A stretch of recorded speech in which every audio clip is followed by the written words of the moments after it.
नमस्ते दोस्तों, एएमजी की ऑनलाइन पाठशाला में एक बार फिर आपका स्वागत है। अपन पढ़ने जा रहे हैं राजस्थान में वन्य जीव अभयारण्य। राजस्थान में वन्य जीव अभयारण्य, वन्य जीव अभयारण्य।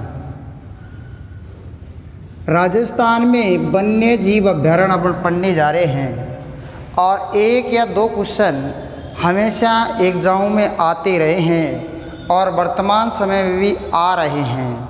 तो ये टॉपिक अच्छा टॉपिक है, ज़्यादा डीपली टॉपिक नहीं है, ज़्यादा मेहनत करने की ज़रूरत भी नहीं है। तो इस टॉपिक को अपन पढ़ने जा रहे तो वर्तमान अर्थ को देखते हैं एक बार। अभयारण्य का अर्थ होता है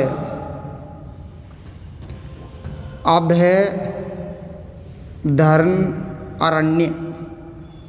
अभयारण्य का अर्थ होता है अरण्य।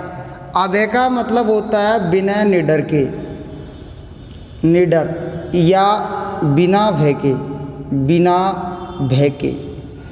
और इसके बाद में अरण्य का मतलब होता है जंगल। जीव जब जंगल में बिना भय के घूमते हैं उसको अभयारण्य कहा जाता है, या बिगर भय के, या निडर के, या बिना भय के। ठीक है, तो अभयारण्य किसको कहेंगे? अभय अरण्य। अभय का मतलब होता है बिना डर के और अरण्य का मतलब होता है जंगल। तो जंगल में जब जीव बिना डर के घूमते हैं उसको कहा जाता है अभयारण्य। राजस्थान में वर्तमान समय में 3 राष्ट्रीय उद्यान स्थित है। वर्तमान समय में राजस्थान में 3 राष्ट्रीय उद्यान स्थित है। कितने राष्ट्रीय उद्यान है? 3 राष्ट्रीय उद्यान स्थित है राजस्थान में। वर्तमान समय में 3 राष्ट्रीय उद्यान स्थित है। उनमें से अगर पहले की बात करें, पहले की बात देखें अपन, तो पहला है भैया रणथंभौर। रणथंभौर कहाँ है? सवाई माधोपुर में। उसके बाद दूसरा देखें तो केवलादेव। केवलादेव कहाँ है? भरतपुर में। सबसे नवीनतम राष्ट्रीय उद्यान, सबसे नवीनतम राष्ट्रीय उद्यान की अगर बात करेंगे वो है मुकुंदरा हिल्स। मुकुंदरा हिल्स 10 अप्रैल 2013 को यह राष्ट्रीय उद्यान का दर्जा दिया गया। वर्तमान समय में राजस्थान में 3 राष्ट्रीय उद्यान हैं।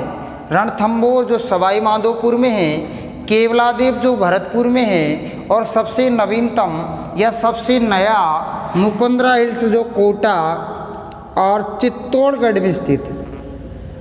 कोटा और चित्तौड़गढ़ में स्थित है। 2 राज्यों में, 2 जिलों में इसका विस्तार है। सर्वाधिक विस्तार कोटा में और कम किस में है? चित्तौड़गढ़ में है। ध्यान रखना भैया, ये वर्तमान समय में 3 राष्ट्रीय उद्यान स्थित है। ध्यान रखना कितने हैं? 3। उसके बाद में राजस्थान में वर्तमान समय में 26 वन्य जीव अभयारण्य स्थित है। 26 वन्य जीव अभयारण्य स्थित है। ध्यान रखना भैया, डायरेक्ट क्वेश्चन आते हैं इसमें से, बिल्कुल सटीक क्वेश्चन आते हैं। राजस्थान में वर्तमान समय में कितने वन्य जीव अभयारण्य है? वर्तमान समय में राजस्थान में 26 वन्य जीव अभयारण्य है और 3 राष्ट्रीय उद्यान स्थित है। ये थोड़ा इंट्रोडक्शन हुआ इसका, तो ध्यान रखना वर्तमान में कितने राष्ट्रीय उद्यान है? 3 है।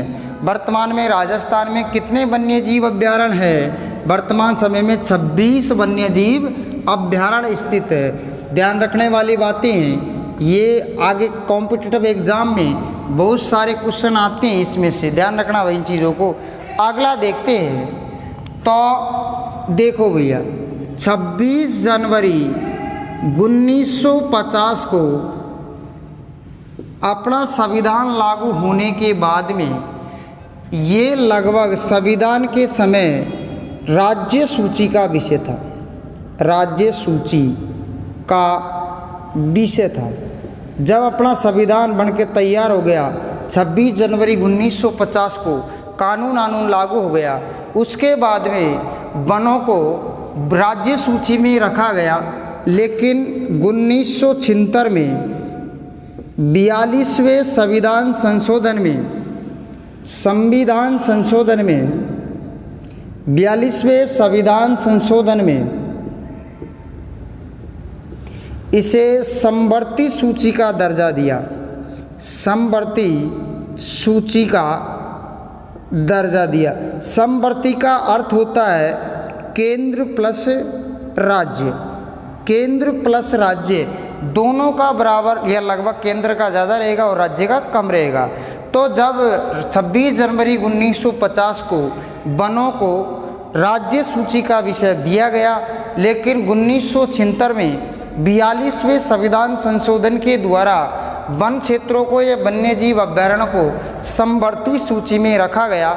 समवर्ती सूची का अर्थ होता है केंद्र और राज्य सरकार दोनों का योगदान रहेगा। ठीक है, तो ये बात हो गई। इसके बाद में 1951 में शिकार पर पूर्णतः प्रतिबंध लगा दिया गया, शिकार पर पूर्णतः प्रतिबंध। और 1955 में वन्य जीव बोर्ड का गठन किया गया, वन्य जीव बोर्ड का क्या किया गया, गठन किया गया। वन्य जीव बोर्ड का 1955 में गठन कर दिया गया। और 1973 में टाइगर प्रोजेक्ट की शुरुआत की गई, टाइगर या बाघ टाइगर प्रोजेक्ट की शुरुआत की गई। टाइगर प्रोजेक्ट की शुरुआत 1973 में की गई और 1 सितंबर 1973 को इसको लागू किया गया। इसका जो योजना बाघों के लिए लागू की गई थी वो की गई है जिम कॉर्बेट अभ्यारण्य से। कहाँ स्थित है जिम कॉर्बेट? उत्तराखंड में स्थित है। तो बाघ परियोजनाओं की शुरुआत जिम कॉर्बेट अभ्यारण्य जो उत्तराखंड राज्य में स्थित है 1 सितंबर 1973 को इसको लागू कर दिया गया। और राजस्थान में बाघ परियोजना, राजस्थान में बाघ परियोजना की शुरुआत रणथंभौर से की गई थी, रणथंभौर सवाई माधोपुर से की गई थी। ध्यान रखना, राजस्थान में बाघ परियोजना की शुरुआत राजस्थान में सवाई माधोपुर रणथंभौर से की गई थी, जबकि भारत में जिम कॉर्बेट उत्तराखंड से बाघ परियोजना की शुरुआत की गई थी। अगला देखते हैं, बाघ परियोजना में राजस्थान में 3 क्षेत्र शामिल है। बाघ परियोजना के अंतर्गत बाघ परियोजना के अंतर्गत 3 क्षेत्र शामिल किए गए। उसमें से पहला है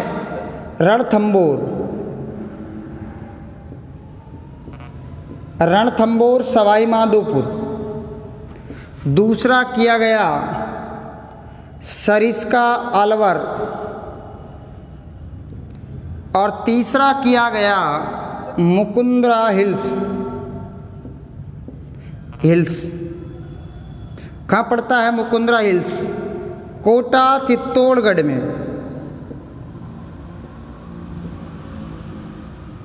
ध्यान रखना, ये 10 अप्रैल 2013 को ये नवीनतम बाघ परियोजना है।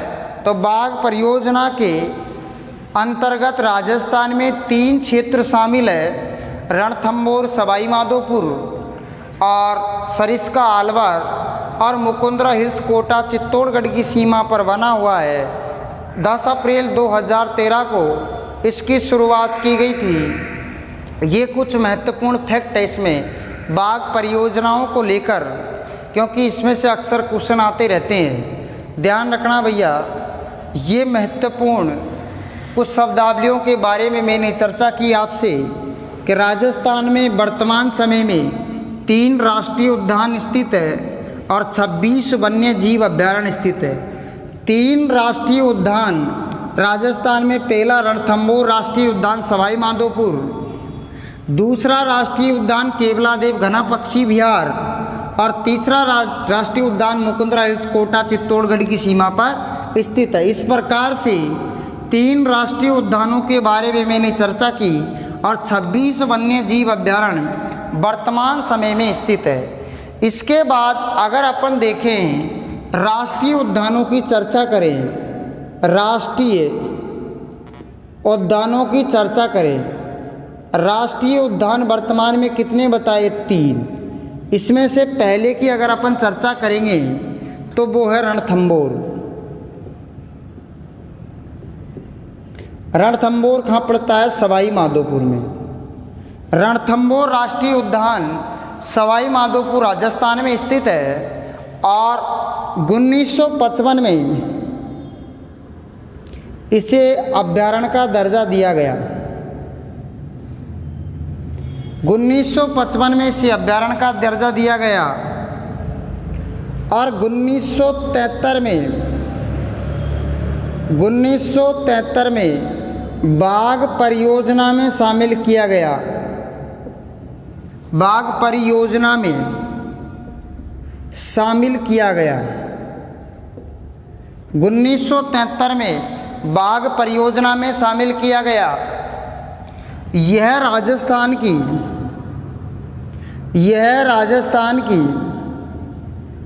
प्रथम बाघ परियोजना है। यह राजस्थान की प्रथम बाघ परियोजना है। यह राजस्थान की प्रथम बाघ परियोजना है। ध्यान रखना, 1973 में टाइगर प्रोजेक्ट या बाघ परियोजना की शुरुआत की गई। 1 सितंबर 1973 को इसको लागू किया गया। इसकी शुरुआत भारत में जिम कॉर्बेट अभ्यारण्य राष्ट्रीय उद्यान है वैसे उत्तराखंड से की गई और राजस्थान में पहली बार 1973 में बाघ परियोजना की शुरुआत रणथंभौर सवाई माधोपुर से की गई थी। इसके बाद में अगला देखते हैं, 1980 में इसे राष्ट्रीय उद्यान का दर्जा दिया गया। 1980 में इसे राष्ट्रीय उद्यान का दर्जा दिया गया। उद्यान का दर्जा 1980 में इसको राष्ट्रीय उद्यान बना दिया गया। 1955 में अभ्यारण्य का दर्जा, 1973 में बाघ परियोजना में शामिल किया गया और 1980 में इसे राष्ट्रीय उद्यान का दर्जा दिया गया था। ठीक है, इसके बाद में इसमें T17 और T16, T17 बाघिन के नाम है। यहाँ पर बाघिन के नाम है। उसके बाद में यहाँ पर पद्म तालाब स्थित है। पद्म तालाब स्थित है। प्रसिद्ध गणेश्वर मंदिर स्थित है। गणेश्वर मंदिर स्थित है। यहाँ पर गणेश जी का मंदिर स्थित है। ठीक है, पद्म तालाब। उसके बाद में काला गोरा भैरव मंदिर भी स्थित है। वहाँ पर महादेव जी का मंदिर भी स्थित है। इस प्रकार से यहाँ पर प्रवेश द्वार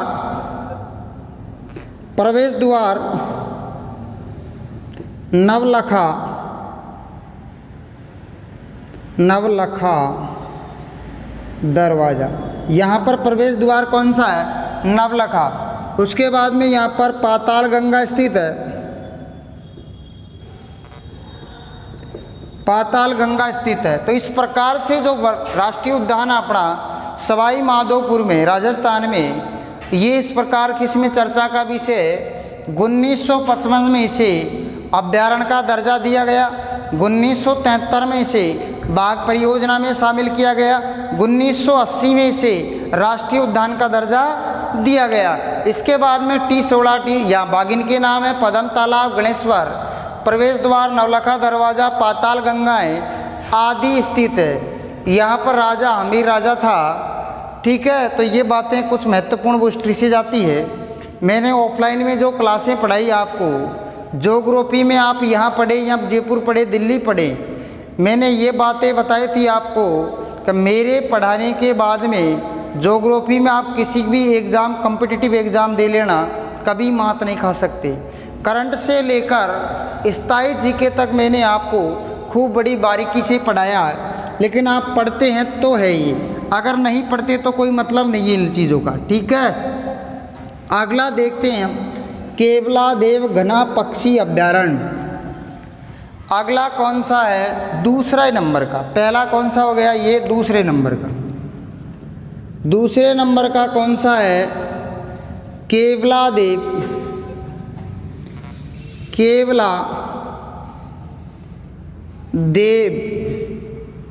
घना पक्षी अभ्यारण्य भरतपुर में स्थित है। कहाँ स्थित है? भरतपुर में स्थित है। केवलादेव घना पक्षी अभ्यारण्य कहाँ स्थित है? भरतपुर में स्थित है।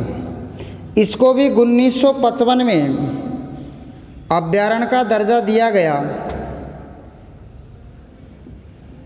इसको 1955 में अभ्यारण्य का दर्जा दिया गया और 1981 में राष्ट्रीय उद्यान का दर्जा दिया गया। राष्ट्रीय उद्यान का दर्जा दिया। उसके बाद में 1985 में विश्व धरोहर सूची में शामिल कर लिया गया। 1980 में विश्व धरोहर सूची में शामिल किया गया। ध्यान रखना, केवलादेव घना पक्षी अभ्यारण्य भरतपुर जिले में स्थित है।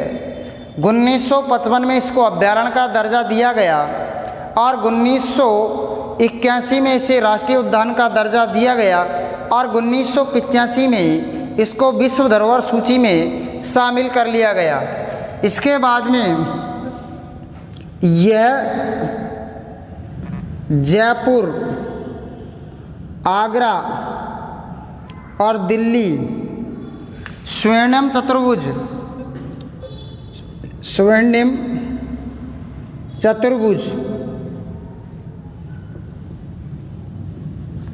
पर स्थित है। स्वर्णिम चतुर्भुज पर स्थित है। इसके बाद में यहाँ पर आती साइबेरियन सारस। साइबेरियन सारस यहाँ की महत्वपूर्ण प्रजाति है, महत्वपूर्ण पक्षी है सारस। साइबेरिया कहाँ पड़ता है? रूस में। साइबेरिया पे नाम पड़ा साइबेरियन सारस। और साइबेरियन सारस रूस से आते हैं कब है? शीतकाल में। ध्यान रखना, बहुत महत्वपूर्ण क्वेश्चन है। कब आते हैं ये साइबेरिया रूस से? कब आते हैं? शीतकाल में। शीतकाल में साइबेरिया वाले क्षेत्र में जब बर्फीली हवाएं चलती है तो वहाँ से आने के बाद में अपने राजस्थान में मौसम का मिजाज लेते हैं और ये केवलादेव घना पक्षी अभ्यारण्य में आ जाते हैं। साइबेरियन सारस। इसके बाद में भूगोल एक दूसरे से जुड़ा है। ध्यान रखना, ये 23.5 डिग्री है जिसका नाम है मकर रेखा। शीतकाल में सूरज कहाँ होता है? मकर रेखा पे होता है। और भारत में इस समय शीतकाल होता है। कौन सा काल रहता है? शीतकाल। जब सूर्य मकर रेखा पे रहेगा तो कर्क रेखा पे इनकी किरणों का तिरछापन पड़ेगा। इस कारण से भारत में कौन सा काल रहता है? शीतकाल रहता है। तो उस समय कौन आते हैं? साइबेरियन सारस यहाँ पर आते हैं। अगला देखो, इसके बाद में अगला देखते हैं इस अभ्यारण्य में एक केवला महादेव स्थित है। केवला महादेव स्थित है। इसके नाम पर केवलादेव पड़ा। इसके नाम पर क्या पड़ा? केवलादेव। इसके नाम पर क्या पड़ा? केवलादेव अभ्यारण्य पड़ा। इसके बाद में साइबेरियन सारस की चर्चा हो गई। इसके शीतकाल में आते हैं। केवलादेव क्यों पड़ा? क्योंकि इस पे महादेव स्थित है, केवलादेव, इस कारण से इसका नाम केवलादेव महादेव पड़ गया, या केवलादेव घना पक्षी अभ्यारण्य पड़ गया। ये ध्यान रखना। एशिया की सबसे बड़ी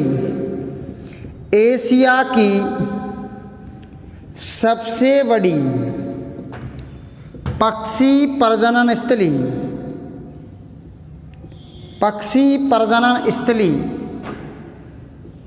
स्थित है। एशिया की सबसे बड़ी पक्षी प्रजनन स्थली केवलादेव घना पक्षी अभ्यारण्य में स्थित है। ध्यान रखना, केवलादेव घना पक्षी अभ्यारण्य भरतपुर में स्थित है। केवला नाम केवला महादेव स्थित होने के कारण पड़ा। एशिया की सबसे बड़ी प्रजनन स्थली स्थित है।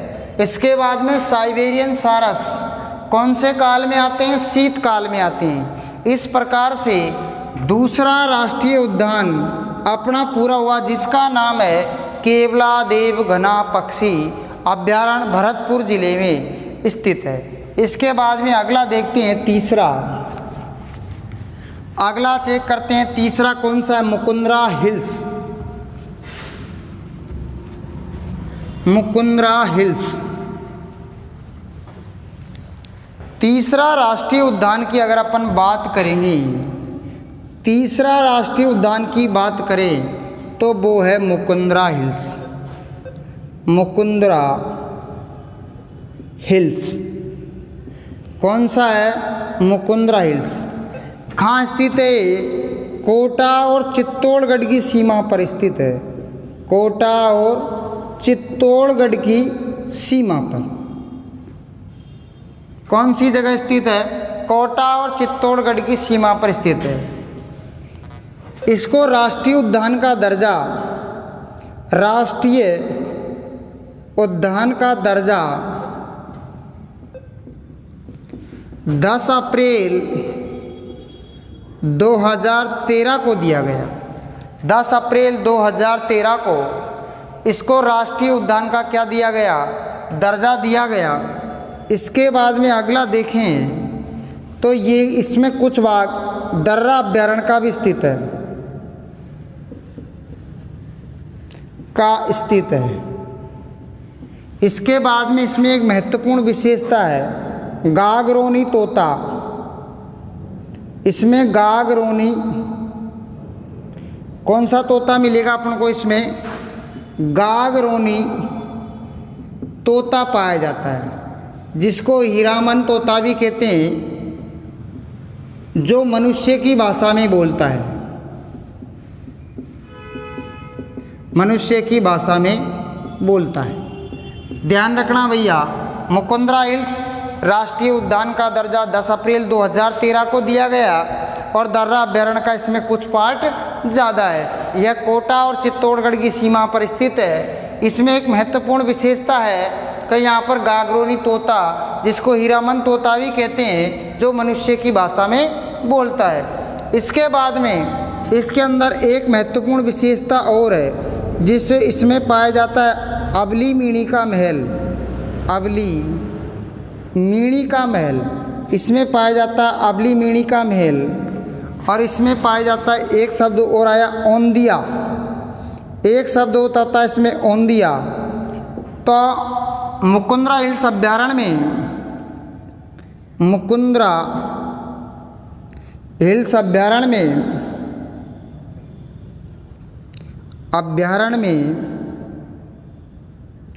अवलोकन स्तंभों को औंदिया कहा जाता है। क्या कहते हैं? औंदिया कहा जाता है। यहाँ पर एक विशेषता और है, यहाँ पर एक महादेव का मंदिर है, जो गुप्तकालीन मंदिर माना जाता है। गुप्तकालीन मंदिर माना जाता है। ये इसकी सबसे इम्पोर्टेंट विशेषताएं हैं कुछ महत्वपूर्ण विशेषताएं हैं। अगला देखते हैं, मुकुंदरा हिल्स कोटा और चित्तौड़गढ़ की सीमा पर स्थित है। राष्ट्रीय उद्यान का दर्जा 10 अप्रैल 2013 को दिया गया।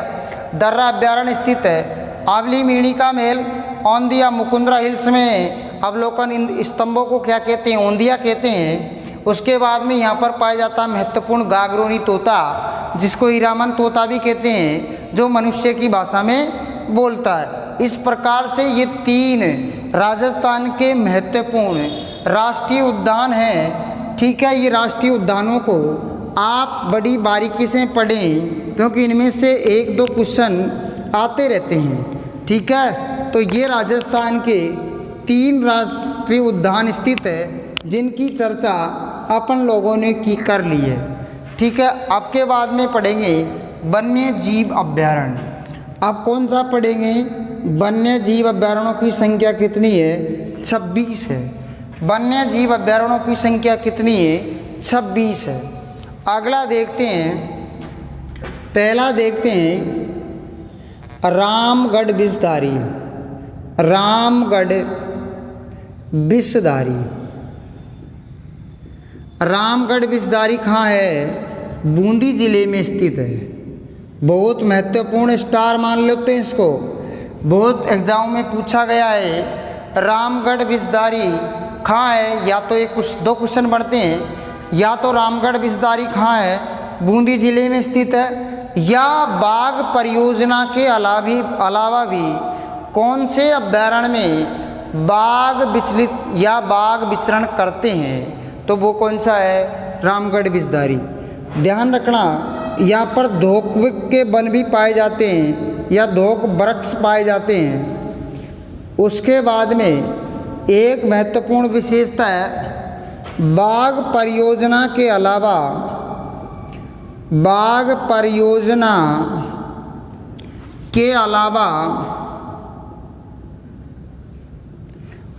विचरण करते हैं।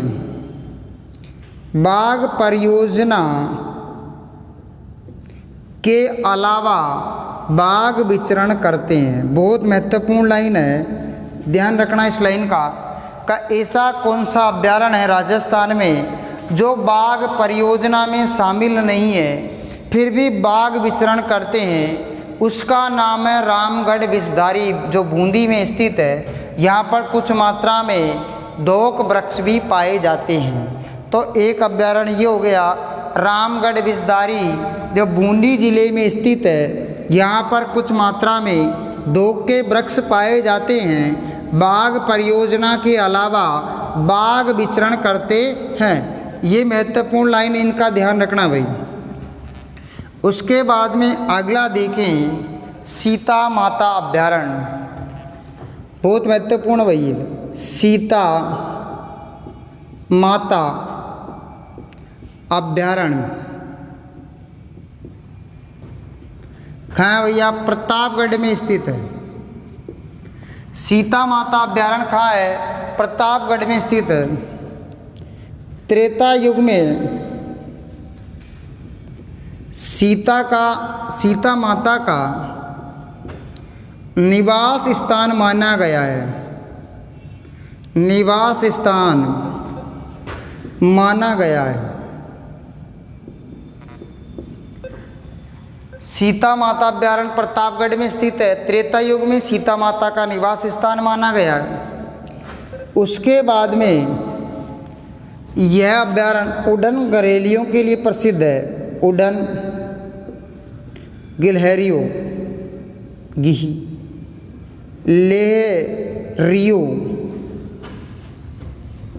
उड़न गिलहरियों के लिए प्रसिद्ध। बहुत महत्वपूर्ण लाइन है। सीता माता अभ्यारण्य पहला क्वेश्चन बढ़ता कहाँ है? प्रतापगढ़ में। त्रेता युग में सीता निवास स्थान माना गया। उड़न गिलहरियों के लिए ये प्रसिद्ध माना जाता है।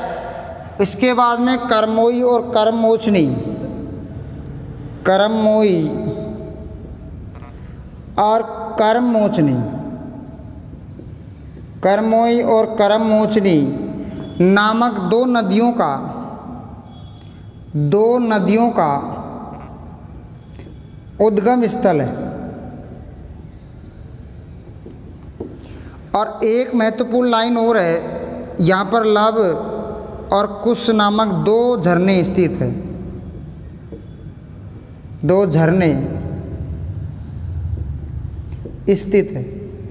ध्यान रखना भाई, सीता माता अभ्यारण्य पहला क्वेश्चन बढ़ता है जो प्रतापगढ़ जिले में स्थित है। त्रेता युग में सीता माता का निवास माना गया है।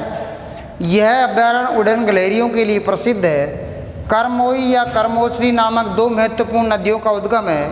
यहाँ पर लाभ और कुश नामक दो झरने स्थित है। ये सीता माता अभ्यारण्य की विशेषताएं हैं। इसका कुछ पार्ट चित्तौड़गढ़ में भी आता है, क्योंकि चित्तौड़गढ़ जो प्रतापगढ़ को, उदयपुर को और बांसवाड़ा को तोड़कर बनाया गया था, तो इसमें कुछ स्थान प्रतापगढ़ चित्तौड़गढ़ जिले का भी आता है। उसके बाद में देखो ताल छापर, उसके बाद में ताल छापर अभ्यारण्य, ताल छापर अभ्यारण्य, ताल छापर अभ्यारण्य कहाँ स्थित है? चूरू जिले में स्थित है। ये भी बहुत महत्वपूर्ण अभ्यारण्य है। पहला क्वेश्चन आता है ताल छापर अभ्यारण्य कहाँ है, तो ताल छापर अभ्यारण्य कहाँ स्थित है? चूरू जिले में स्थित है। इसके बाद में अगला देखते हैं, यह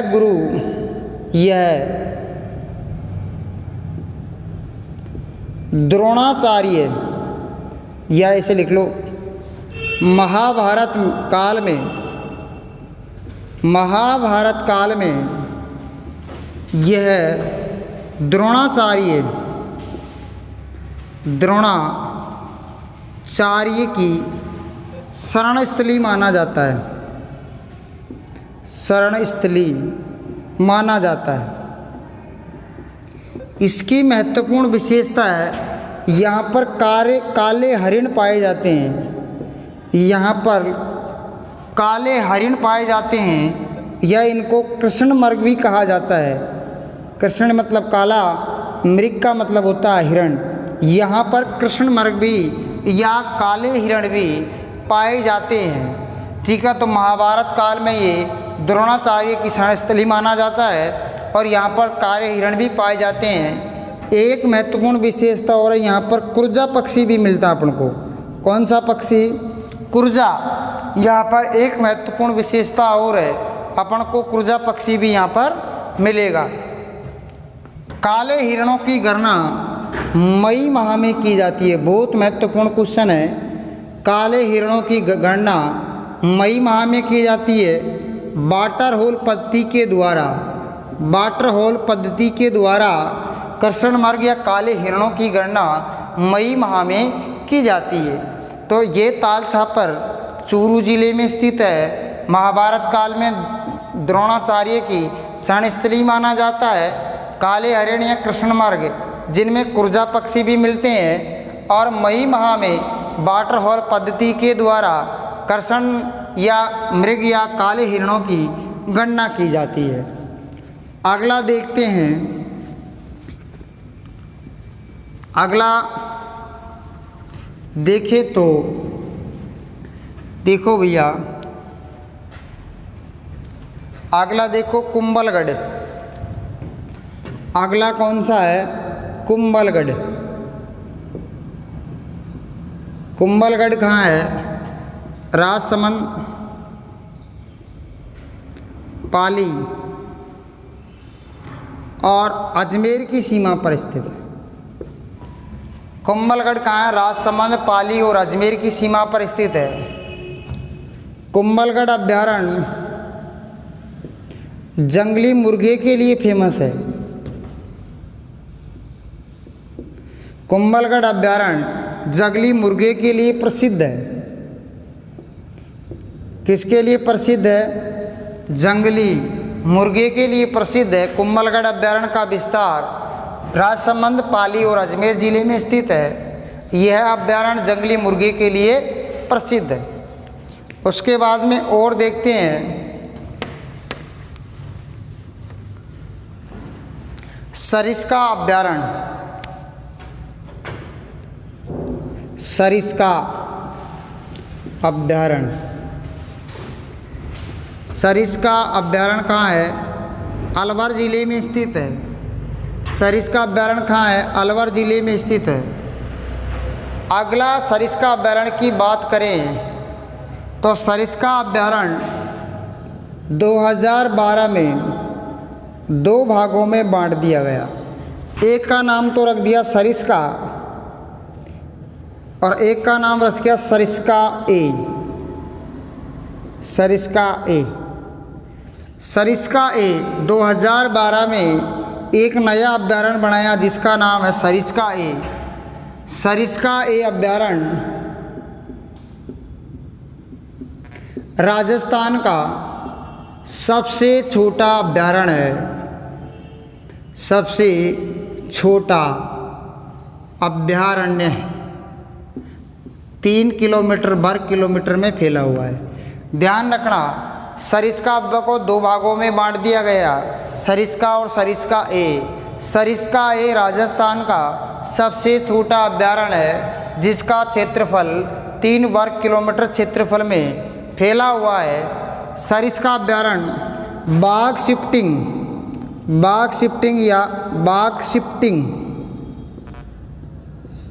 के लिए प्रसिद्ध है।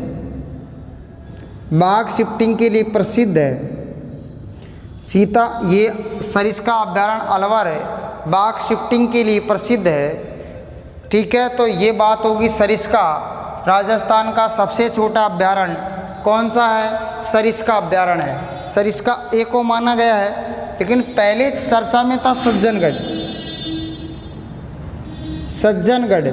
सज्जनगढ़ कहाँ है? उदयपुर में है। कितना क्षेत्रफल है? लगभग 5 वर्ग किलोमीटर के लगभग। तो ये बड़ा हुआ कि ये ध्यान रखना। तो वर्तमान समय में कौन सा है? सज्जनगढ़ अभयारण्य वर्तमान समय में बड़ा नहीं है। सबसे छोटा की अगर बात करें तो सबसे छोटा अभयारण्य कौन सा है? सरिस्का। अगला देखें,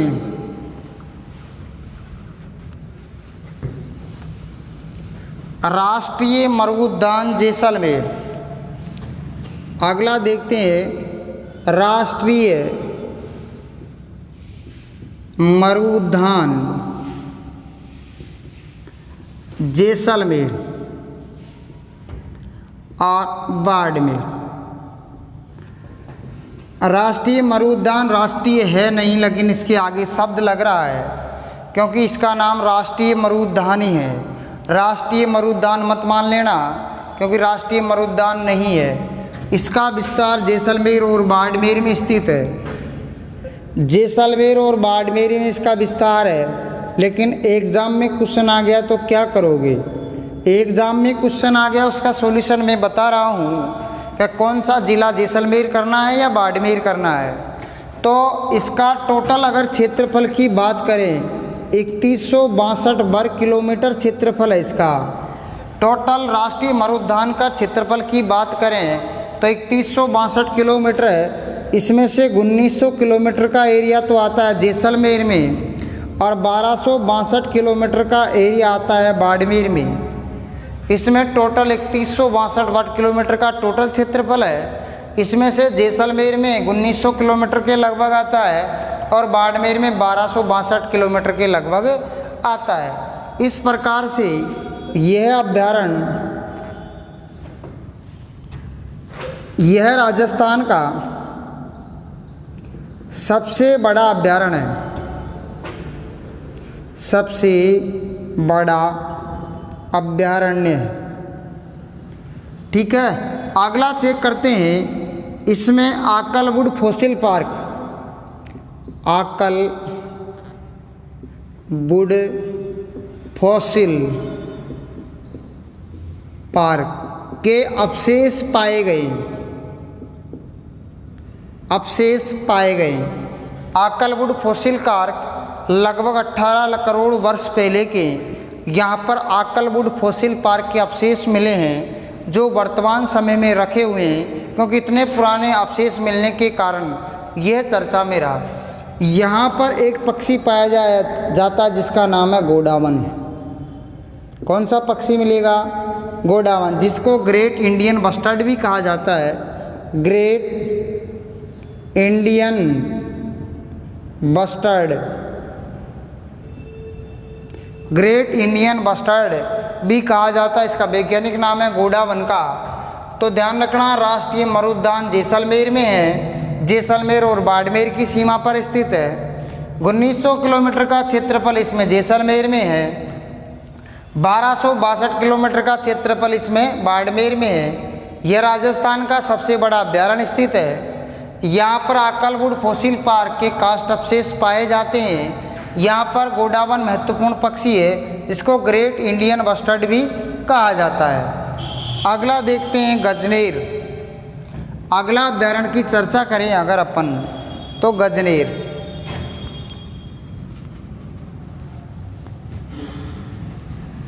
अगला देखते हैं अभ्यारण्य की अगर बात करेंगे तो कौन सा है, गजनेर।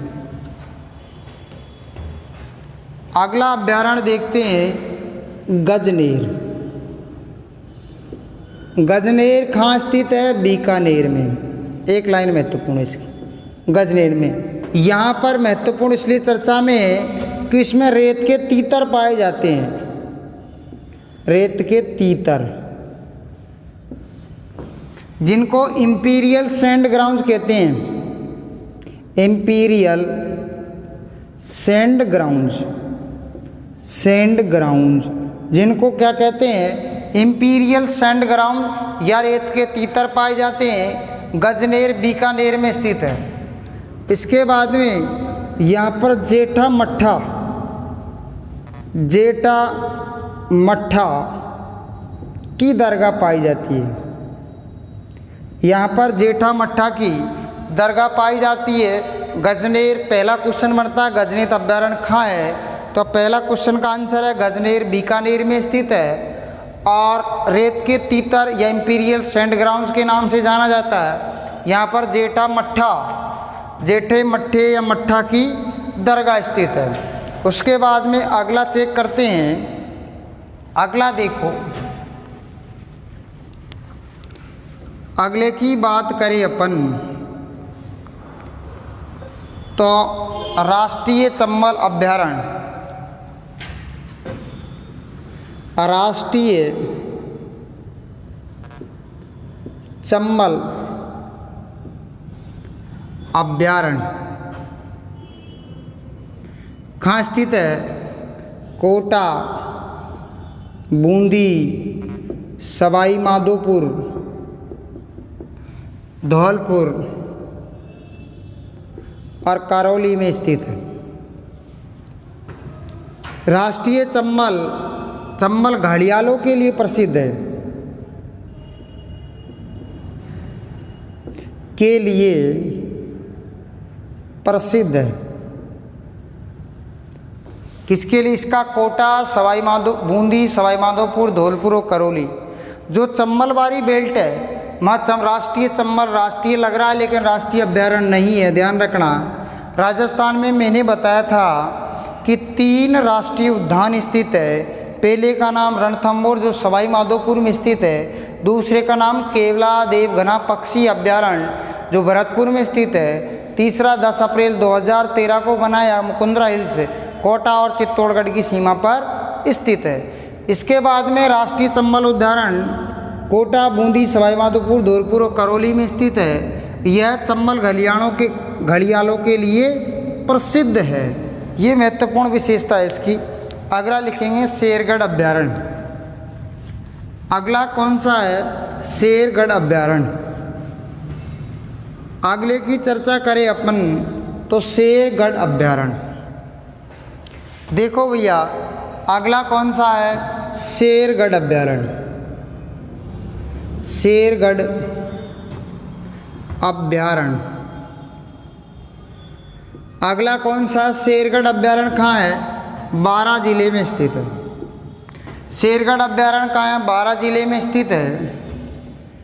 इसकी सबसे बड़ी विशेषता है, इसे सांपों की शरणास्थली कहा जाता है। इसे सांपों की शरणास्थली कहा जाता है, शरणास्थली कहा जाता है। सांपों की शरणास्थली शेरगढ़ अभ्यारण्य को कहा जाता है। एक विशेषता और है, परवन नदी के किनारे, यह परवन नदी के मध्य में स्थित है। यह परवन नदी में मध्य में स्थित है। परवन नदी के किनारे स्थित है, परवन नदी के मध्य में स्थित है। सांपों की शरणास्थली कहा जाता है, परवन नदी के मध्य में स्थित है। या परवन नदी के किनारे स्थित है, इसे मान लेते हैं, किनारे स्थित है, परवन नदी के किनारे स्थित है। ठीक है, अगला देखते हैं, शेरगढ़ हो गया। शेरगढ़ अभ्यारण्य पहला क्वेश्चन बनता है, शेरगढ़ अभ्यारण्य कहाँ है? शेरगढ़ अभ्यारण्य बारां जिले में स्थित है। सांपों की शरणस्थली किसको कहा गया? शेरगढ़ अभ्यारण्य को। शेरगढ़ अभ्यारण्य क्यों चर्चा में है? सांपों की शरणस्थली के कारण। अगला देखते हैं, अगला देखते हैं, अगला चेक करते हैं, फुलवारी की नाल। फुलवारी की नाल,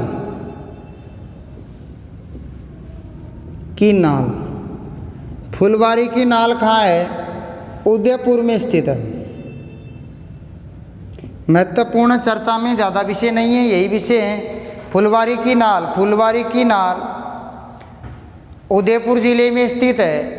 ज़्यादा लाइनें नहीं है, यही है। अगला देखते हैं, सज्जनगढ़। सज्जनगढ़,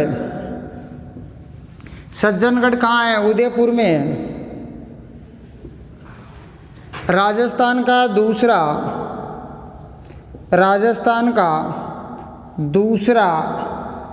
सबसे छोटा अभ्यारण्य, राजस्थान का दूसरा सबसे छोटा अभ्यारण्य कौन सा है? सज्जनगढ़ है। तो फुलवारी की नाल और सज्जनगढ़ दोनों कहाँ है? उदयपुर में है। इसके बाद में एक यहीं देख लेते हैं, बंद बारेठा,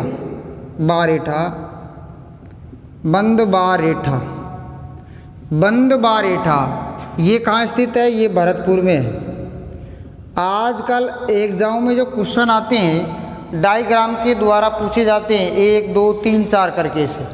ये मान लेते हैं राजस्थान का मैप है, तो इसमें से क्या करते हैं, ऐसे लोकेशन को देखकर फिर इसमें से क्वेश्चन पूछते हैं वो लोग। 1 मान लो, 2 मान लो, 3 मान लो, 4 मान लो। इस प्रकार से देने के बाद में इनको क्रम से दे देगा, बंद बारेठा कहाँ है, फुलवारी की नाल कहाँ है, सज्जनगढ़ कहाँ है, और पूछ लेगा और कहाँ है। तो इस प्रकार से जो क्वेश्चन आ रहे हैं वर्तमान समय में, उनका पैटर्न लगभग चेंज हो चुका है। फुलवारी की नाल उदयपुर जिले में स्थित है, सज्जनगढ़ अभ्यारण्य उदयपुर जिले में स्थित है। राजस्थान का दूसरा सबसे छोटा अभ्यारण्य, राजस्थान का दूसरा सबसे छोटा अभ्यारण्य सज्जनगढ़ स्थित है। राजस्थान का सबसे छोटा अभ्यारण्य सरिस्का ए को माना गया है। बंद बारेठा भरतपुर जिले में स्थित है। और देखते हैं, और चेक करते हैं कौन कौन से अभ्यारण्य रह गए।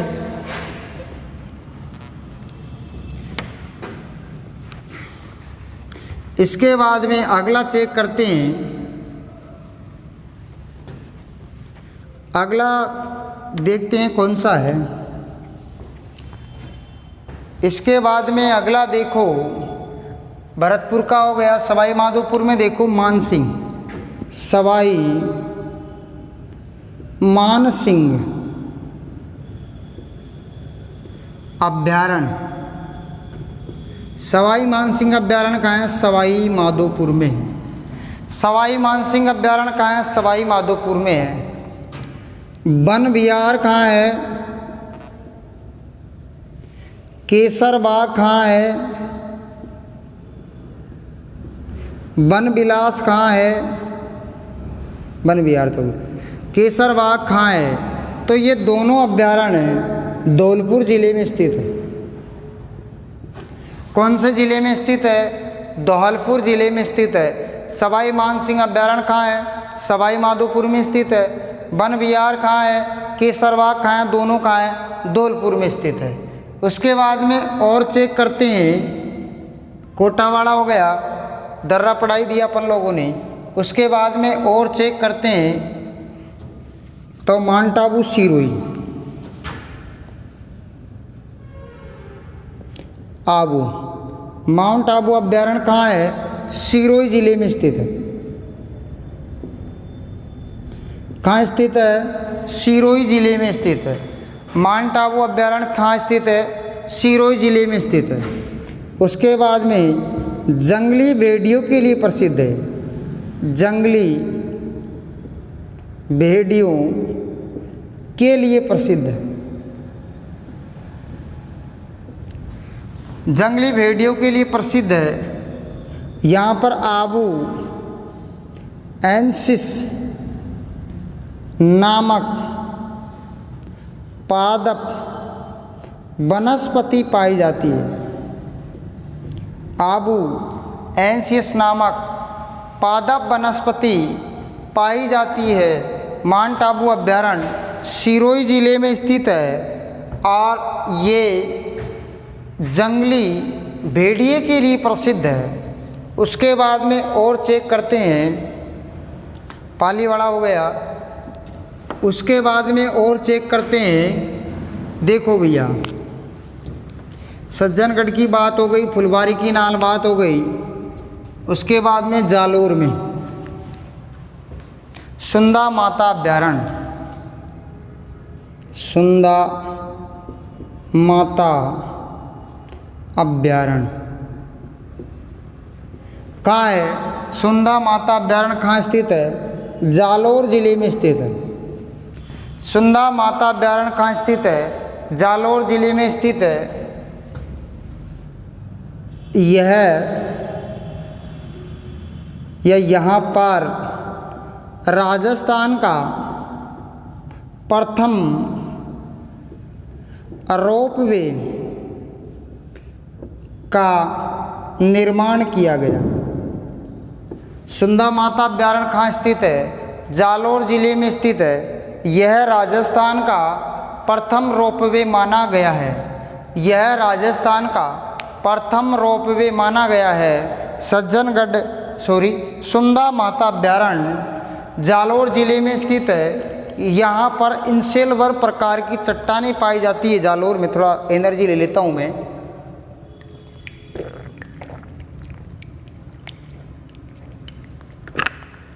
सुंदा माता अभ्यारण्य कहाँ है?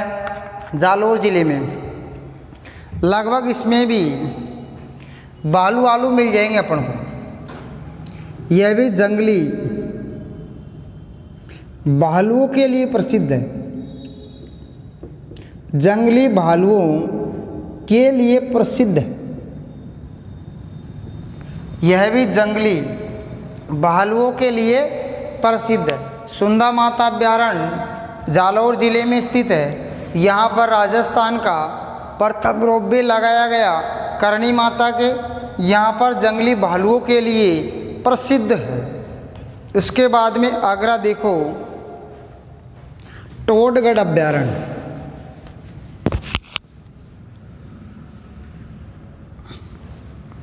अगला देखते हैं टोडगढ़ अभ्यारण्य। टोडगढ़ अभ्यारण्य अगला कौन सा है? टोडगढ़ अभ्यारण्य। टोडगढ़ अभ्यारण्य कहाँ स्थित है? अजमेर में स्थित है। टोडगढ़ अभ्यारण्य कहाँ है? अजमेर में स्थित है। कुछ पार्ट इसका नागौर में भी है। टोडगढ़ अभ्यारण्य कहाँ स्थित है? अजमेर में स्थित है, क्योंकि यह क्षेत्र अजमेर का खंडित भाग माना जाता है। अजमेर का खंडित भाग माना जाता है। अरावली टोडगढ़ जो अरावली वाले क्षेत्र में है, यह राजस्थान का खंडित या टोडगढ़ क्षेत्र जो अजमेर में स्थित है, यह खंडित भाग माना जाता है। ठीक है, तो ये अरावली टोडगढ़ बनाया गया, अजमेर में स्थित है। इसको टोडगढ़ नाम से जाना गया क्योंकि अजमेर का ये खंडित भाग स्थित है। अर्थात दो टुकड़े में और अजमेर फिर लाइन क्रॉस हो रही, उसके बाद में टोडगढ़ आ गया। तो इस प्रकार से ये अजमेर का कैसा भाग है? खंडित भाग है। अजमेर का कैसा भाग है? खंडित भाग है। इसके बाद में कोई अभ्यारण्य नहीं बच रहे हैं। अब अगर वो बच रहा हो तो मैं देखता हूँ एक और कोई बच रहा हो तो। गंगानगर हनुमानगढ़ में भी नहीं है, इधर भी नहीं है। लगभग एक भी अभ्यारण्य स्थित नहीं है।